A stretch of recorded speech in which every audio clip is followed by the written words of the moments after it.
This remains to be SpongeBob's most disturbing episode ever recorded. And of course I'm talking about I Had an Accident. The episode starts off rather normal, with SpongeBob just being a sponge and having fun. But suddenly SpongeBob runs into something that causes him to lose control. Then we can see SpongeBob without his legs, and this will actually be the start of his trauma in this episode. Next we can see SpongeBob at a hospital, Bikini Bottom. Inside the hospital, the doctor tells SpongeBob that if he has an injury like this again, he will probably lose his butt forever. When he walks home, we can see that he is absolutely scared of anything that comes to be behind him, and that he also sees this game they're playing when they're supposed to slap each other's butt, which is very specific to this situation. Then Patrick and Sandy goes to check on SpongeBob, but what they see is just SpongeBob sitting there creeped out in the middle of the room.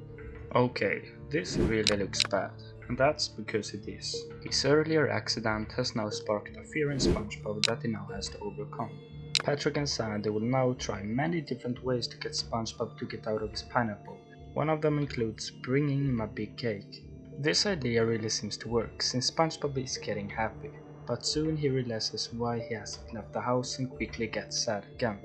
After that, SpongeBob realizes that he has everything he needs here, a penny. We could even see Sandy and Patrick getting really upset and sad over this, and I would be too.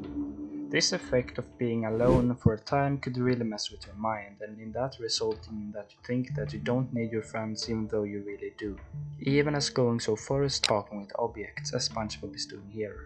Later, Patrick and Sandy decides to disguise Patrick as a gorilla, in hopes of getting SpongeBob to leave the house.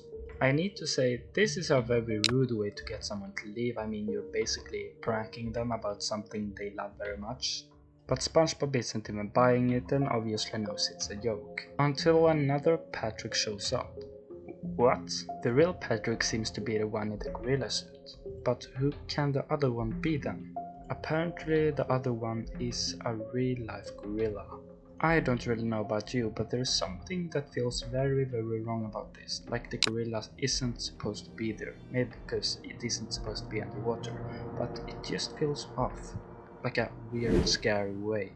The gorilla proceeds to beat up Patrick and Sandy, and SpongeBob is stressing, but then SpongeBob builds up the courage to go outside, and the gorilla grabs him and takes him and rips him into two separate parts. But then SpongeBob realizes what is the gorilla really doing in the water, and that makes the gorilla wonder it too, and jumps up on a giraffe or camel or something, and rides into the sunset.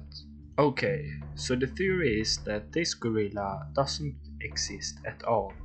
This is actually the representation of SpongeBob's mental health, him fighting his fears of the outside world.